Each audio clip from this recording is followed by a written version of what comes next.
దేవుని సువార్త ప్రకటించాలి. మన సాక్ష్యము, మేము రక్షించబడ్డాము అన్న సాక్ష్యము మన వీధిలో ఉన్నవారు, మన ఊళ్ళో ఉన్నవారు వినాలి.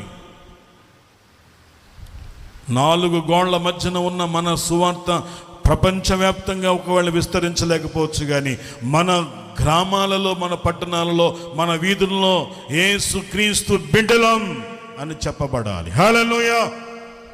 అలా చెప్పలేకపోతే చచ్చిపోవటం మీరు. అలా చెప్పడానికి దేవుడు మనల్ని ఎన్నుకున్నాడు, ఏర్పాటు చేసుకున్నాడు. నీ పేదరికమా, నీ ధనస్థితి ఘనతల కాదు దేవునికి.